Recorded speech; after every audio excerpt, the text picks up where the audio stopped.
Pessoal, então vamos lá. Vou dar seguimento aqui à chamada a Brise. Alessandra, Alexia.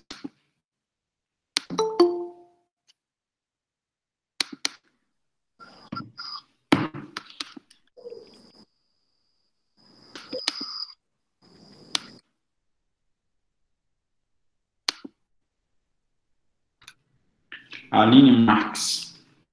Ana Paula Augusto. Presente.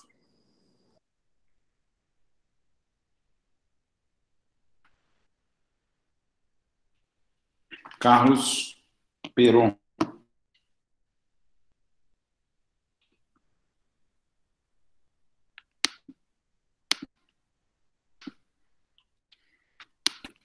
Eric Félix.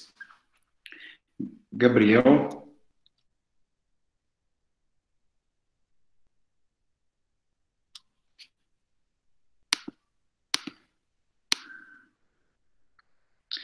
Ellen. Heitor.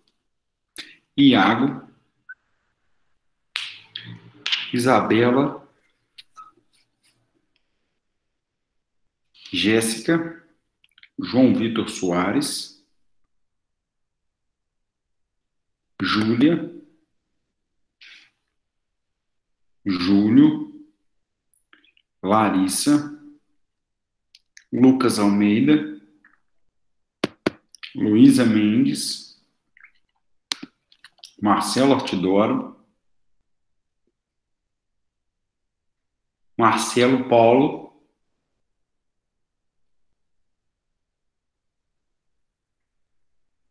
Marcilene. Mayra.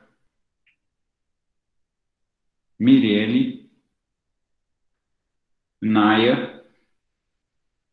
Nathan de Souza.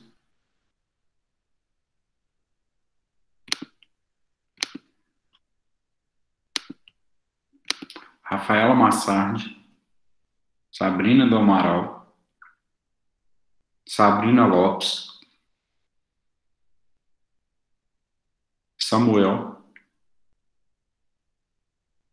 Tamires. Tamires. Thales Nunes. Tamires Lopes. Thiago Grécia.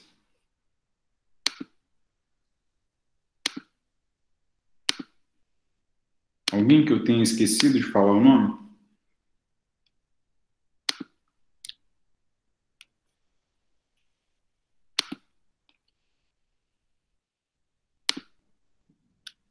Ok. Então, o Heitor tinha dito para mim, ele escreveu aí, que nós paramos e iríamos começar a revelia. O CPC trata do artigo 344 ao artigo 346. Todo mundo visualizou aí? 344, 346. Então, nós temos 3 artigos. Quando a gente fala de revelia, a gente fala dos efeitos da revelia.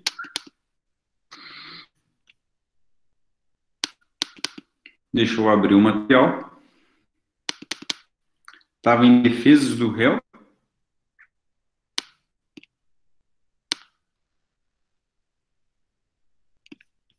Só um instante.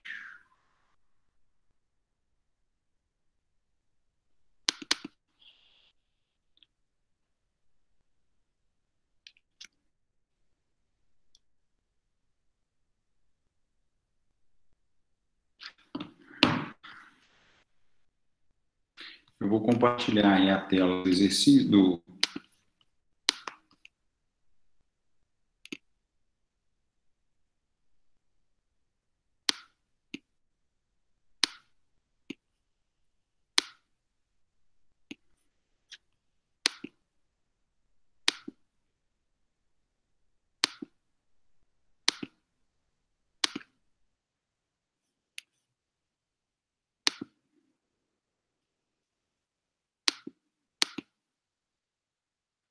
Veja se o material está sendo reproduzido na tela.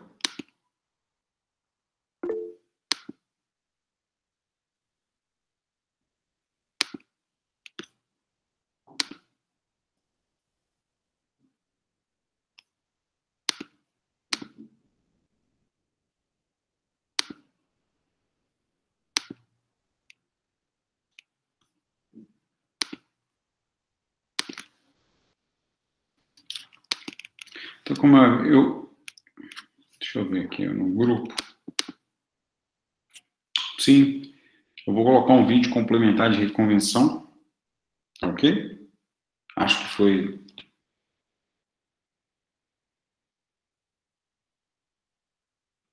A aula passada terminou um pouco mais cedo, não é isso, Orede? Não era algo assim? Perfeito.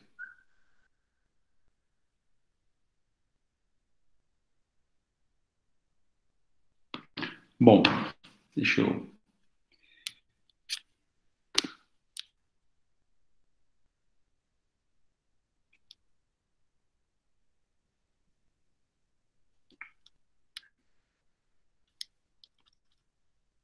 Nós começaríamos aqui. Confirme para mim, por gentileza.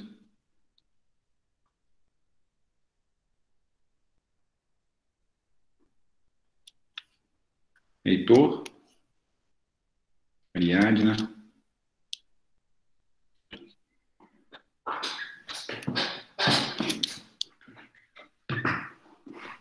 Bom, vejam aí que quando a gente fala de revelia, é muito comum as pessoas confundirem. Aqui nós estamos falando dos efeitos que gera a revelia. O que é a revelia? No que consiste a revelia? É interessante quando eu começo a dar essa aula, que na verdade todo mundo sabe o que é revelia. Mas e os efeitos da revelia? Eu começo sempre a aula perguntando para os senhores, revelia é sinônimo de procedência da ação?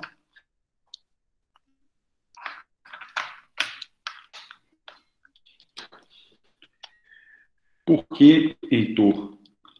E se alguém discorda do Heitor, fique à vontade.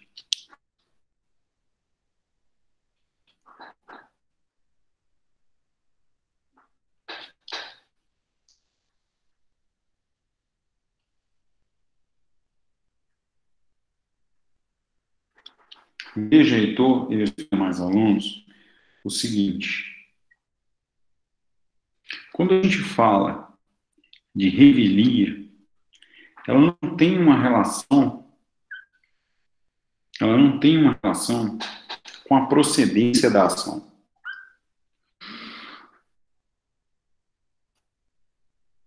Para vocês compreenderem isso, é importante entender quando e como surge a revelia. A revelia, então, ela tem como conceito, e isso é extremamente relevante, ela tem como conceito que é um estado que o processo adquire pela ausência de contestação. Então, o processo passa para um estado em que ocorreu uma ausência de contestação. Tá? Quando eu digo ausência de contestação, a contestação também pode ser entendida como intempestiva. Bom, portanto, eu tenho um estado configurado. Isso é importante. Houve uma ausência. E, portanto, configurado está a revelia. Agora, quais são os efeitos para o processo dessa revelia? O que esse estado, de fato, pode gerar de efeitos para o processo? Então, esse é um outro ponto que vocês têm que levar em consideração. E aí, vamos dar uma olhada no artigo 344. Se o réu desculpe, se o réu não contestar a ação, será considerado revel. Então, você tem aqui configurada uma situação de fato. Não houve contestação. Se não houve contestação, ele é revel. Ainda na leitura do caput do 344. Se o réu não contestar a ação, será considerado revel. E presumir-se-ão verdadeiras as alegações de fato formuladas pelo autor. Pronto. Aqui nós temos um efeito. Qual que é o efeito da revelia? Presumir verdadeiro os fatos alegados pelo autor. Então, há uma presunção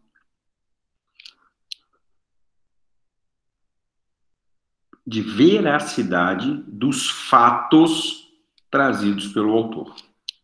Então, pessoal, há uma presunção fática. E eu já me antecipo. Essa presunção, ela é relativa. Quando eu falo no direito que há uma presunção relativa, eu estou dizendo que a presunção relativa é aquela que permite prova em contrário. Então, vocês vão guardar essa referência, porque nós vamos utilizá-la ao longo da aula. Então, vamos lá. Você já sabe, então, que uma coisa é o estado de revelia, outra coisa é o efeito. O primeiro efeito é aquele que o próprio caput do 344 traz. Os fatos alegados pelo autor são reputados verdadeiros. Ok?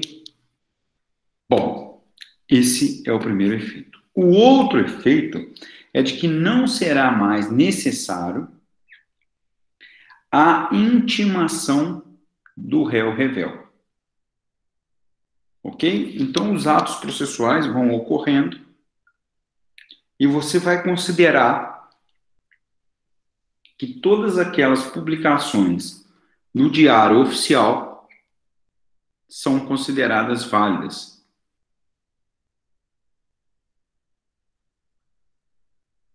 Então, essa é uma segunda referência, ok? Muito importante. Veja que tem um asterisco ali, porque existe corrente doutrinária preceituando o contrário, dizendo que não, esse não é o caso. Ok? Sabrina Lopes, tudo bem? Depois eu dou uma olhada nessa questão da chamada.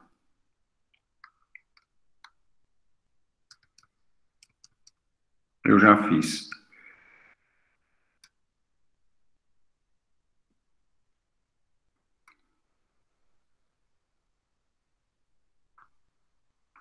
Pois bem, desnecessidade de intimação do réu revel. Quando eu digo que há uma desnecessidade de intimação do réu revel, é que ele vai ser considerado intimado quando publicar aquela intimação no diário oficial. Ok? Outra possibilidade, outro efeito da revelia é aquele lá do 355, vocês ainda não estudaram, mas vou mencionar, que é o julgamento antecipado do mérito. O juiz antecipadamente irá julgar o pedido, proferindo sentença com resolução do mérito, quando não houver necessidade de outras provas, inciso 1º. E o inciso 2º, o réu for revel, ocorrer o efeito previsto no 344 e não houver requerimento de prova na forma do 349. Pessoal, então, vamos lá. Nós temos 3 efeitos da revelia.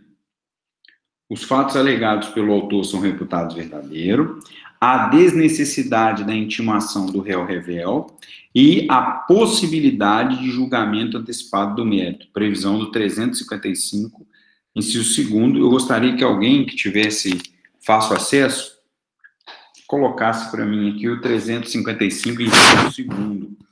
eu quero chamar a atenção de uma redação do inciso 2º e o que nós podemos extrair daí, que nem sempre a revelia comporta esses 3 efeitos, ou seja, nem sempre o réu revel vai ter como efeito da revelia os fatos serem reputados verdadeiros, a desnecessidade de intimação e o julgamento antecipado. Ele pode ser revel e não ter nenhum desses efeitos aí. A Tamires colocou para a gente. Veja da leitura do inciso 2º que ele diz o seguinte: o réu for revel, vírgula, ocorrer o efeito previsto no 344. Significa, então, pela leitura que você faz do inciso 2º, que eu, a contrário senso, posso ter um réu revel e não ter o efeito previsto no 344. Eu posso ter um réu revel e não presumir verdadeiro os fatos relativos, os fatos trazidos pelo autor. Isso tem que ser levado em consideração. Ok? Então, por isso que eu pedi, por causa dessa escrita do inciso 2º, o réu for revel, vírgula, ocorrer o efeito previsto no artigo 344 e não houver requerimento de prova, que é o que nós vamos analisar mais à frente. E aí, no próprio material de vocês estão analisando aí, eu coloco uma importante consideração. Eu comecei a aula perguntando isso, o Heitor respondeu, que é o seguinte: efeitos da revelia não podem se confundir com procedência da ação. Ok? Então, isso é uma situação extremamente importante para que vocês saibam.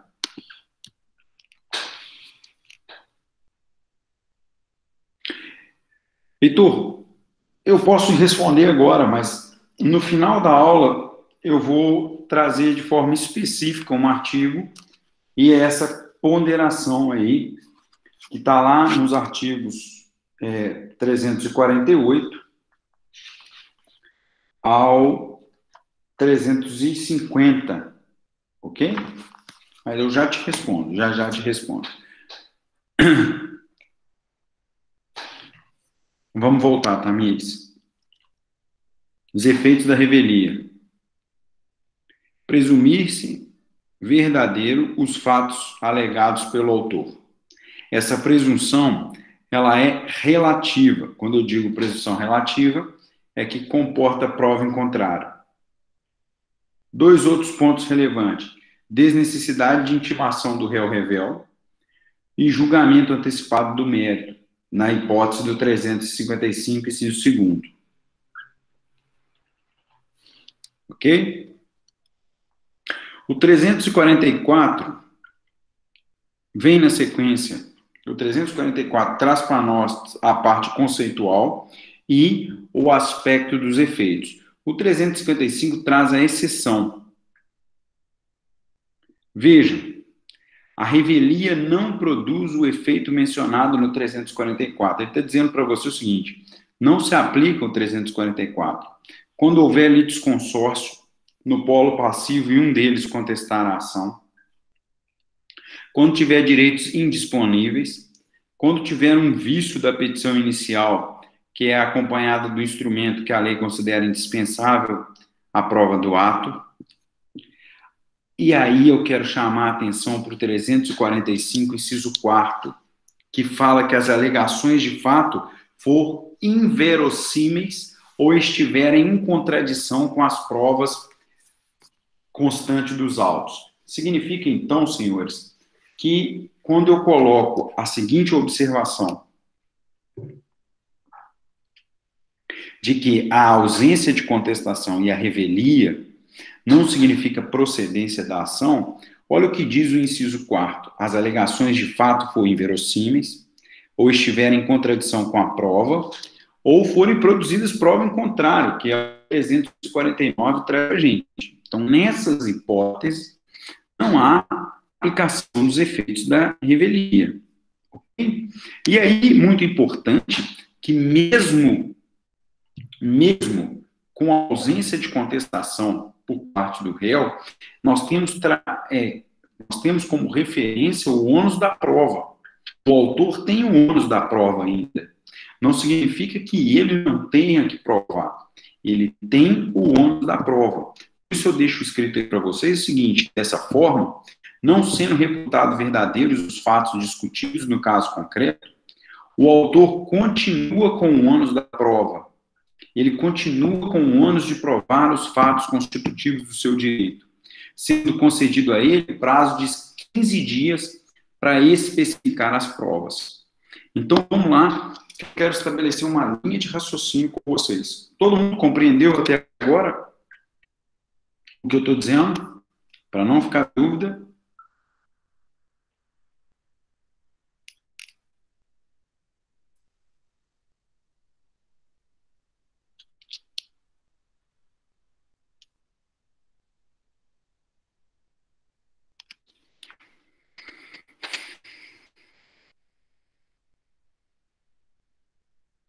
Eu não entendi muito bem a pergunta, Ariadne. Você diz o seguinte: para revelia, não importa se o réu foi intimado ou não. Pode ser em qualquer momento do processo? Ele foi citado da ação e não contestou. Ok? Ele foi citado e não contestou. Daí em diante, ele não é mais intimado dos atos pessoais.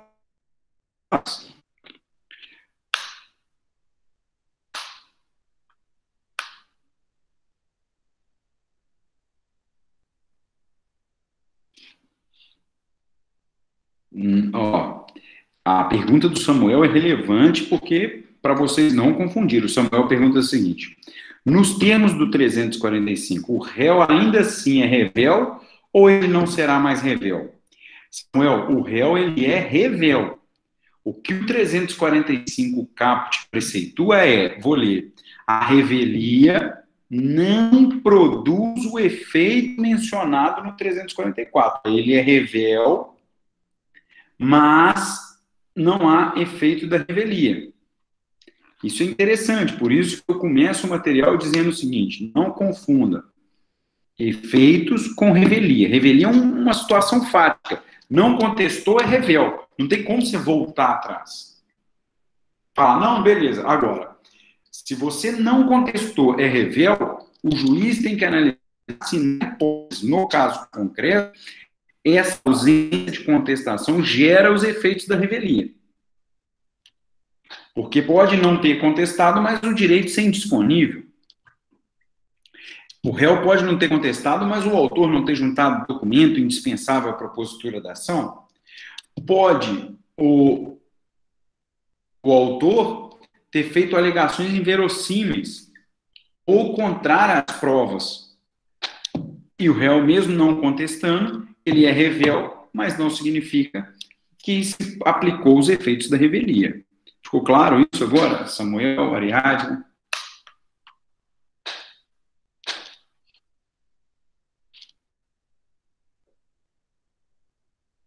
Então, somente a presunção. Porque agora eu vou desenvolver o raciocínio dos outros. Então, vamos pegar aqui na minha situação fática. A situação fática é o seguinte: entrei com a petição inicial, ingressei com a petição inicial. O réu foi citado. O réu não contestou, portanto, ele é revel. Dessa forma, se ele é revel, o 346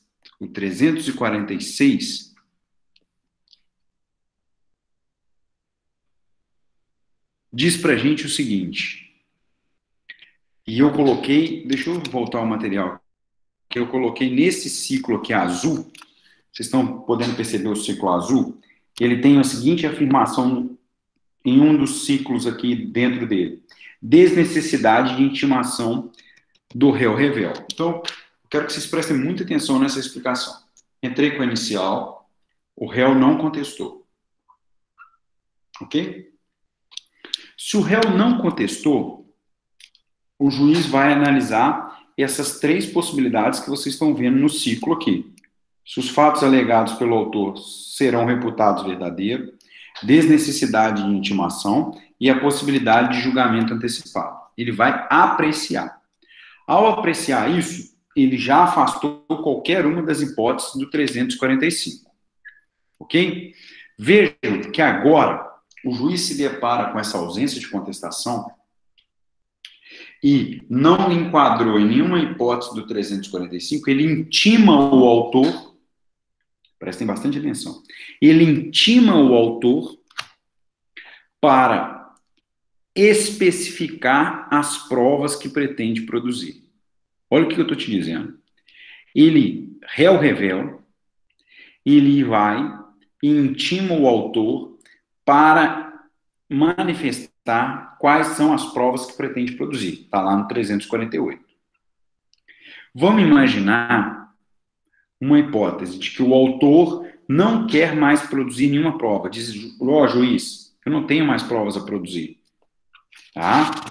Se ele diz que não tem provas a produzir, e o juiz está diante da possibilidade de se aplicar os efeitos da revelia, esse processo será julgado automaticamente. Com base em qual artigo? Aqui, ó, na terceira hipótese aqui que está reproduzida para vocês. Julgamento antecipado do mérito. 355, inciso 2º, que diz assim, exatamente a minha hipótese. O réu for revel, ocorrer o efeito previsto no 344 e não houver requerimento de prova do autor. Aí surge uma divergência doutrinária, dizendo o seguinte, opa. Nessa hipótese, então, o réu, ele não apresentou contestação. Mas se ele não apresentou contestação e não tem advogado nos autos, ele não tem advogado no processo, como que ele vai saber quais são as provas que ele quer produzir? Como que ele vai ter conhecimento? Porque não vai mais intimá-lo, vai só publicar os despachos. Como que ele vai saber? Pegaram aqui a dificuldade? Como que ele vai saber do andamento do processo? Como que ele vai saber de tudo? Aí surge 3 correntes doutrinárias, dizendo o seguinte, para que o réu não receba intimações pessoais, é necessário que ele esteja revel e que ele tenha advogado no processo. Tá? Por quê? Porque se ele tiver advogado no processo, as publicações oficiais, o advogado tem acesso. Agora, o problema surge quando ele é revel e não está representado por advogado. Porque como que ele vai saber desse andamento do processo? Existem 3 correntes doutrinárias. A primeira, que vocês estão vendo aí no material, diz o seguinte, olha, ele foi citado, se manteve inerte, não contestou, significa, então, que ele não está nem aí para o processo. Podemos até dispensar a publicação no Diário Oficial. Uma corrente extrema. Ok? Já a segunda corrente diz o seguinte, não, se ele não tem advogado cadastrado e é revel, você tem que intimá-lo pessoalmente. Porque ele pode, com base no 346, parágrafo único, ele pode intervir no processo em qualquer momento.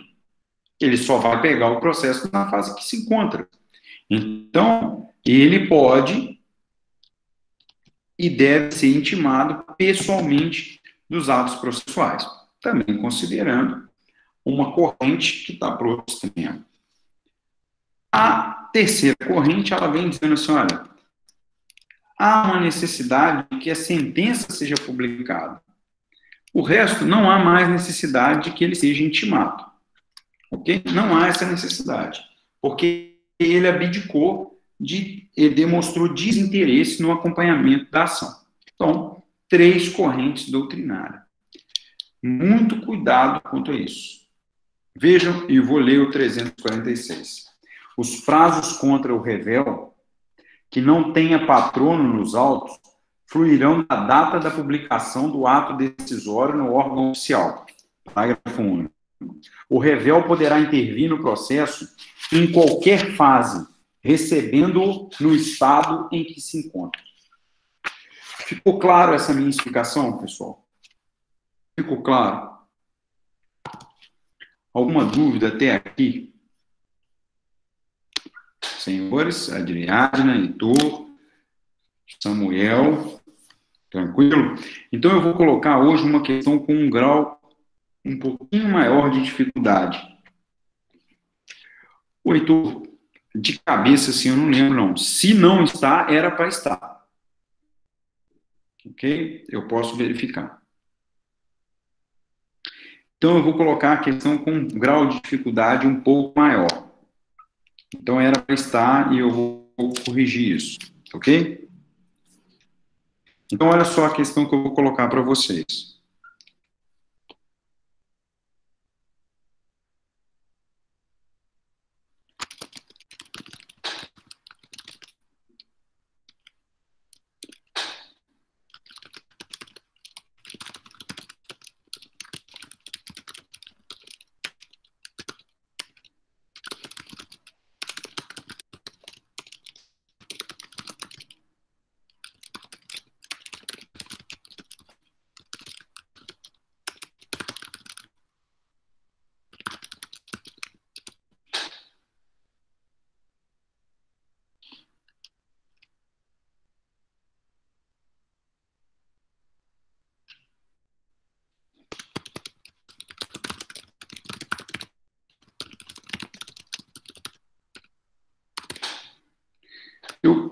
Igual eu disse, o que eu coloquei aqui? No caso do artigo 348 do CPC, deverá o juiz intimar o réu para, no mesmo prazo do autor, especificar as provas que pretende produzir?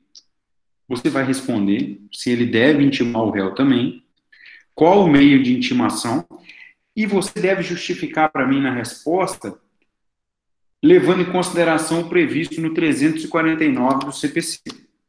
Alguma dúvida em relação à pergunta, senhores?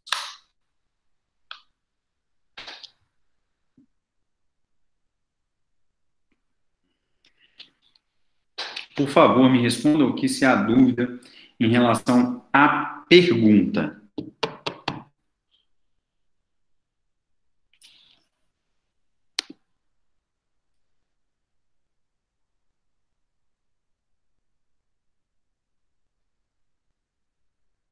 Não? Então, eu vou dar aí os 10 minutinhos para vocês responderem, respondam, para a gente tirar a dúvida, para a gente analisar essa situação.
Pessoal, terminaram ou quer mais um tempinho?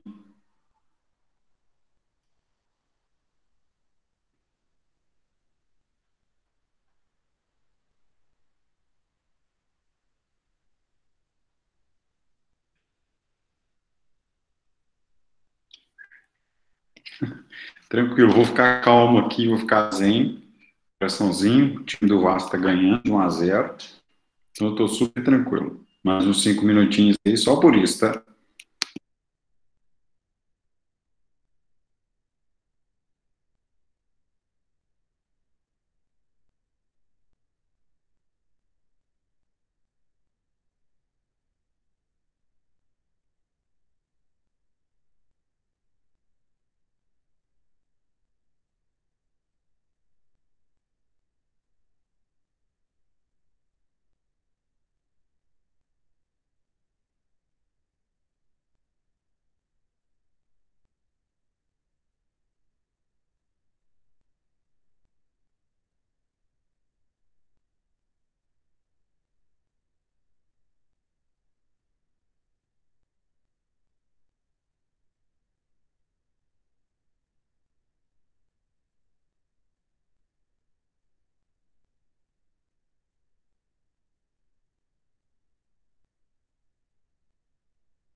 Pessoal, até agora 8 pessoas.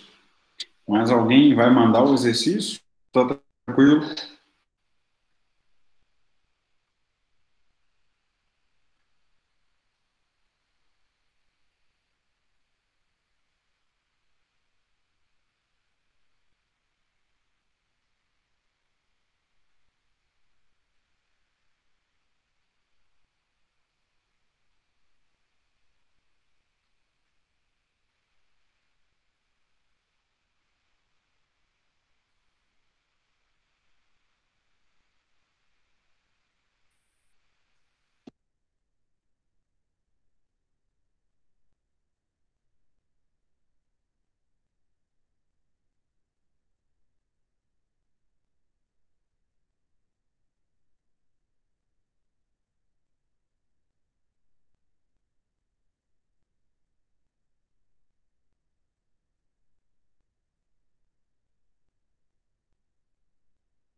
Pessoal, vamos lá. Alguém?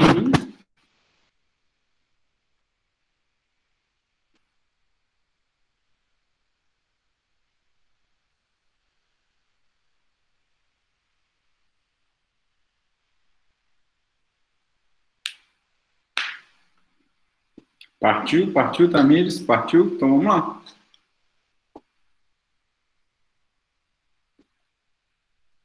Vou começar comentando aí o exercício, ok? Bom, é importante que você, na sua resposta, tenha diferenciado aquele réu revel que tem patrono nos autos, que tem advogado nos autos, e aquele que não tem advogado nos autos.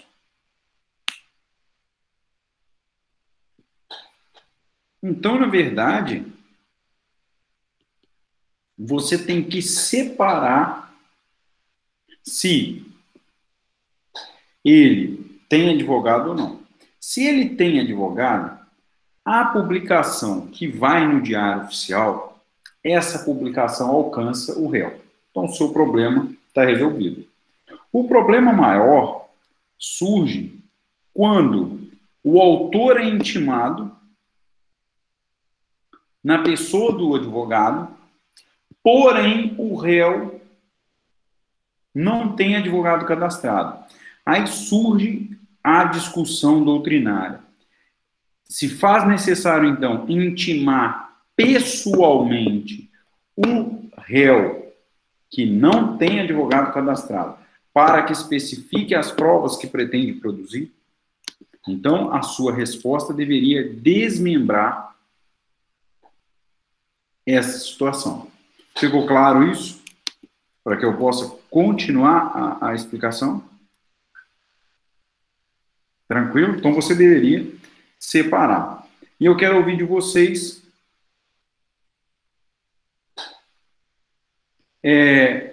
respostas. Quem fez, eu acho que foram, não chegou a 10 pessoas, foram 9 pessoas que responderam. Queria que vocês comentassem a resposta de vocês. Nessa circunstância do réu revel sem procurador cadastrado, sem advogado cadastrado, ele deveria...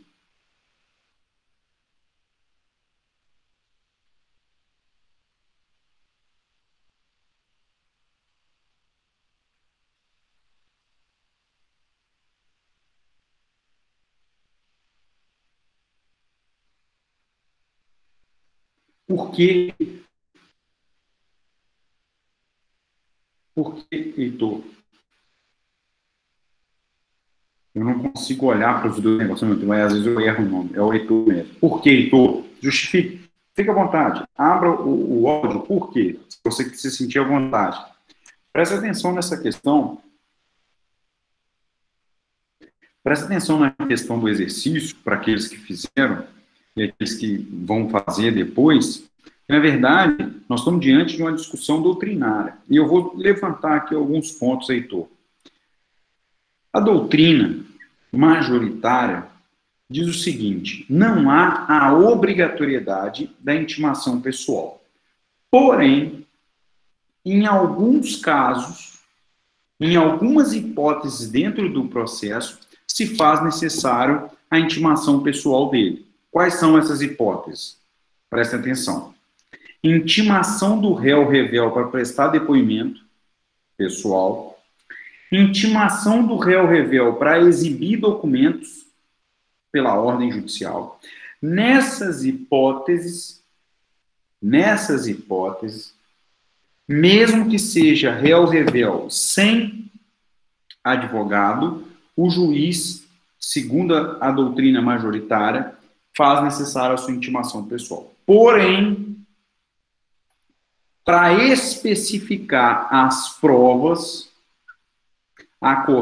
essa corrente doutrinária diz que não há necessidade da intimação pessoal do réu. Na prática, o juiz opta pela intimação, em alguns casos, ok? Ficou claro a resposta?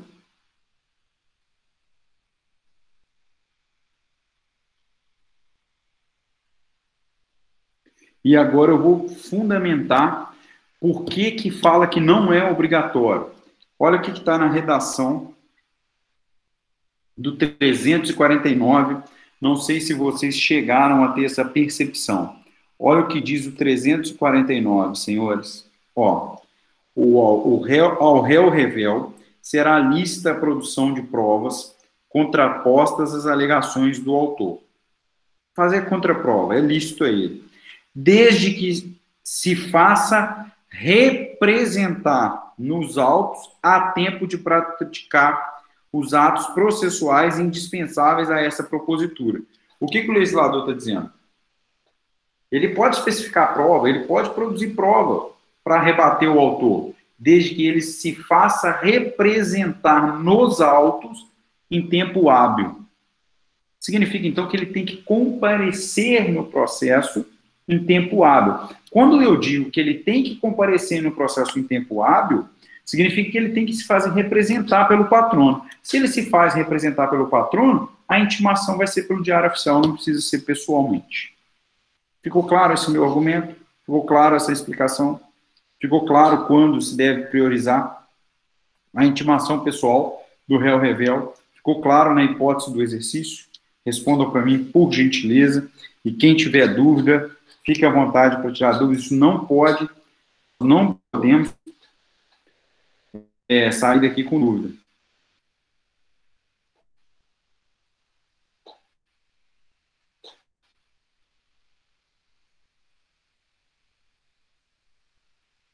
Sem dúvidas, só o Heitor.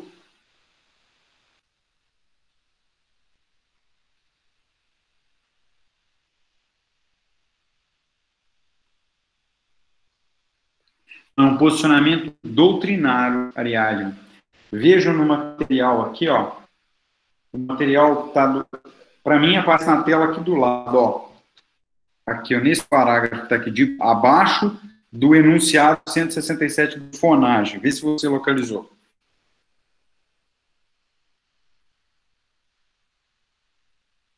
Sim?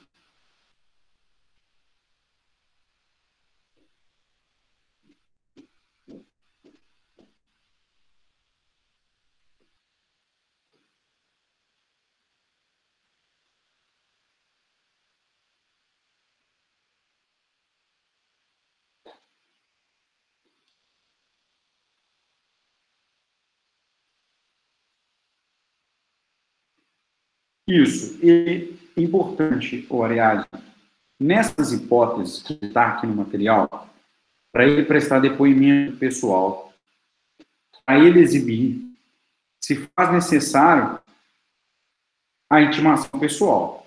Por quê?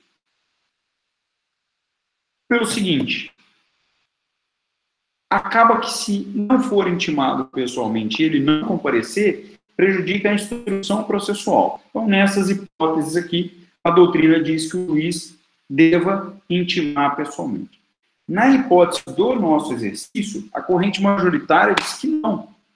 O juiz não tem nenhuma obrigação, não tem nenhuma exigência de intimá-lo pessoalmente. Ok? Se o juiz quiser, tudo bem, intima.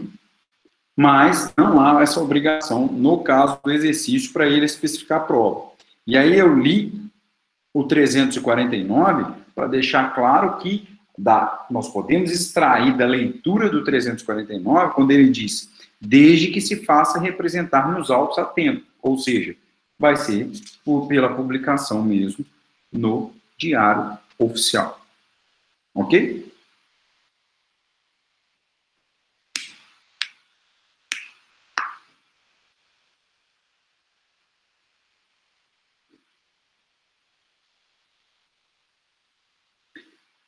Ok. Ainda num gancho, ainda pegando um gancho, nessa questão, ainda pegando um gancho nessa questão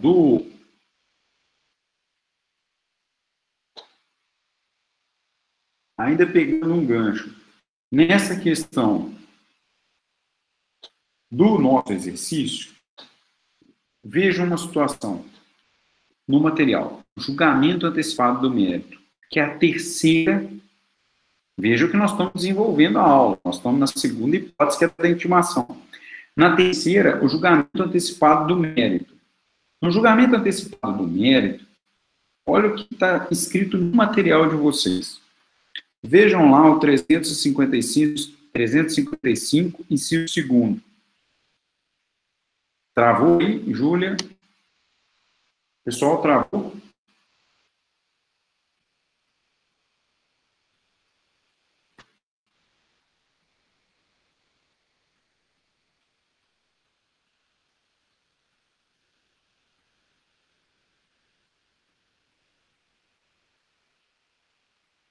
Será que é minha conexão?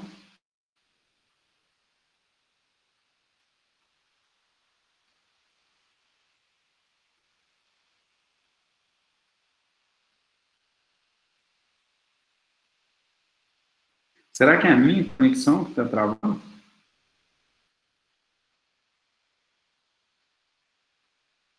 O Marcelo Marcelo Daivert, né? Paulo, quem que é Paulo? Marcelo Paulo. Ah, pô. Mas será que é a minha conexão?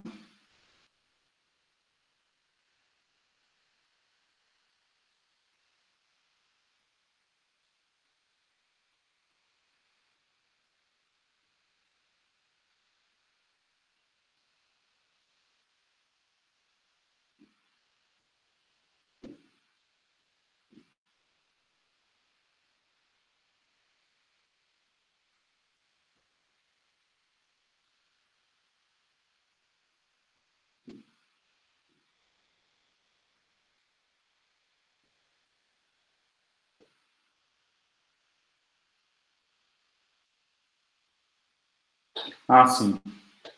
Não, tudo bem. É porque eu fico preocupado que no semestre passado eu tive um problema de conexão com a internet. A conexão com a internet no meu apartamento era muito ruim. E os alunos não me avisavam. Aí, se não me avisa, a tela que é reproduzida para mim é uma tela que não tem conexão. Eu fico vendo como se fosse um espelho. Então, para mim, a conexão está voando, igual no Japão. Aí, depois de uma reunião que teve, apareceu essa reclamação e eu tive que melhorar a internet. Então, por isso que eu fico preocupado com isso. Bom, vamos lá. Então, quando eu falo de julgamento antecipado do mérito, e eu pedi que vocês analisassem o 355, o segundo, ele diz o seguinte: o dispositivo vai ainda mais longe. Olha o que está dizendo.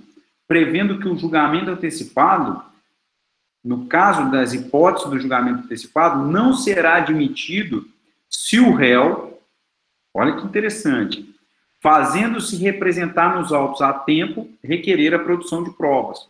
Nesse caso, houve um exagero do legislador, porque o réu revel só terá tempo hábil se o juiz não tiver presumido verdadeiros fatos e intimado o autor para especificar as provas. O que está dizendo disso aqui? Muito simples. Para vocês que fizeram o exercício, é muito simples.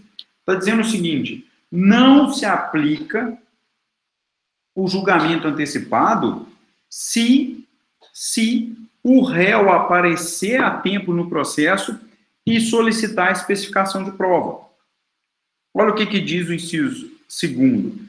O réu for revel, ocorrer o efeito da revelia e não houver requerimento de prova, nos termos do 349. O 349 fala que o réu traz a hipótese do réu requerer a prova. Então, o legislador está dizendo assim, para que ocorra o julgamento antecipado, tem que ser revel, tem que ter os efeitos da revelia e o réu não especificar as provas que pretende produzir.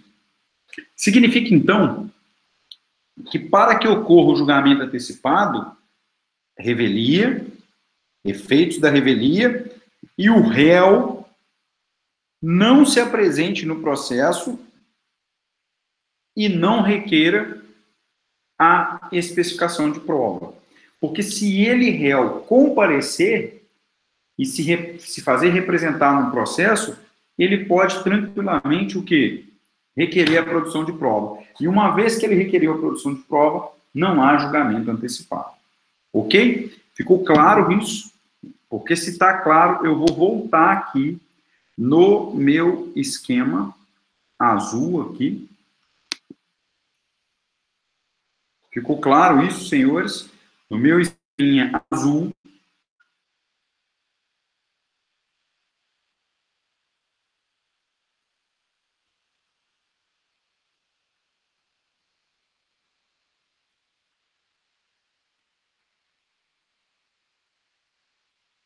Todo mundo vendo o esqueminha azul?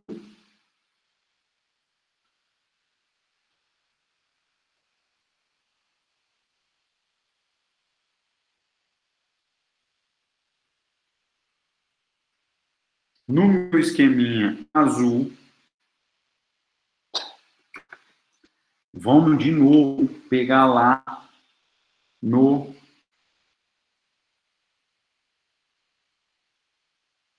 meu esqueminha azul. Vamos pegar lá do início da aula. Olha o que ele está dizendo. Não se pode confundir o conceito de conteúdo com o conceito de efeitos da revelia. Efeitos da revelia. Efeitos da revelia. Presunção de veracidade dos fatos alegados pelo autor. Ponto. Os fatos alegados pelo autor são reputados verdadeiros. Desnecessidade de intimação do réu revel. Lembrem, há um asterisco aqui, porque há corrente doutrinária, 3 correntes doutrinárias. Outra situação, no caso do efeito da revelia, aqui também do ladinho, a possibilidade de julgamento antecipado do mérito. Para que ocorra o julgamento antecipado do mérito, efeitos da revelia, e não houver requerimento de prova a ser feito. Se o réu fizer requerimento de prova, não se aplica o julgamento antecipado do mérito. Ora, então eu passo a indagar os senhores. Efeitos da revelia não podem se confundir com procedência da ação. Por quê? Eu ingressei com a inicial, lembra do meu exemplo no início da aula? Eu ingressei com a inicial, o réu não contestou, foi considerado revel. Mas aí ele se habilitou no processo como advogado e, no prazo processual adequado, especificou que queria produzir provas testemunhais, provas orais, testemunhal e depoimento pessoal do autor, e ainda juntada de documentos. Os fatos trazidos pelo autor, a presunção deles é relativa, o que nos leva à conclusão de que permite ao réu fazer prova em contrário. O juiz, então, defere a produção de prova, agenda a audiência de instrução e julgamento, né? Antes ele faz o saneamento do processo, e em audiência de instrução e julgamento, ele ouve ou colhe o depoimento pessoal do autor, ouve as testemunhas e considera o processo instruído, e, portanto, julga improcedente o pedido do autor. Isso é um caso hipotético, em que o réu, revel, não necessariamente teve a ação julgada procedente para o autor. Ficou claro isso? Lembrando aos senhores que o 345 é extremamente relevante, pois não produz os efeitos da revelia quando há litisconsórcio e um contesta, direitos indisponíveis, a petição inicial não vier com documento indispensável e as alegações forem inverossímeis, ou estiverem em contradição com a prova dos autos. Tudo bem? Tudo bem quanto a isso? Podemos encerrar esse conteúdo? Posso anotar aqui no meu caderninho que esse conteúdo foi mencionado e que vocês compreenderam?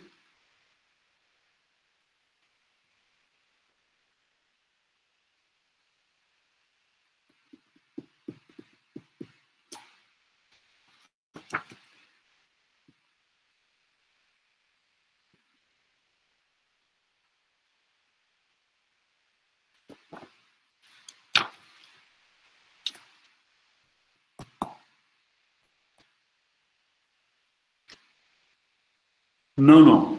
A prova vai até petição inicial. Ok? Anotem aí para mim qual o ponto da matéria que eu parei e qual o ponto que eu vou começar a próxima aula. A próxima aula eu vou começar no artigo 351 das alegações do réu. Eu vou fazer um paralelo entre o 351 e as matérias de defesa processual, do 337. O Heitor, não me recordo, mas eu acho que não cai contestação. Vai só até a audiência de conciliação ou mediação, ok? Corrigindo aí a Ariadna, tem audiência de conciliação e mediação. Acho que duas questões sobre a audiência de conciliação e mediação.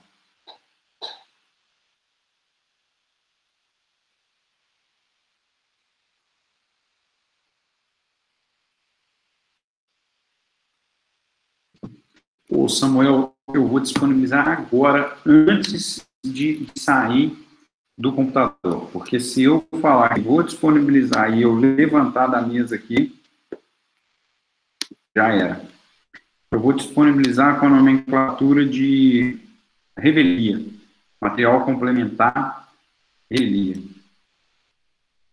Deixa eu só olhar aqui que eu já coloco isso para vocês. Enquanto isso, pessoal, dúvidas?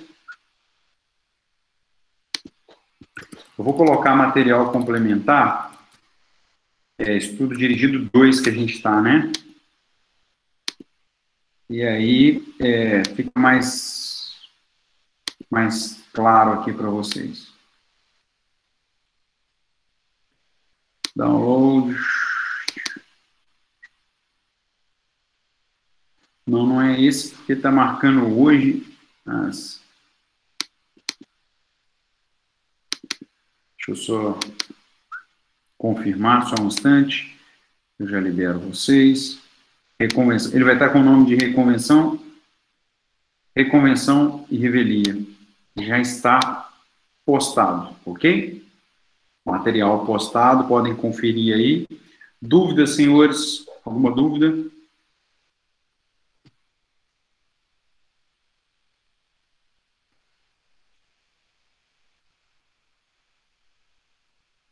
Sem dúvidas. Então, eu me despeço aqui, desejando a todo mundo uma boa noite, se cuidem.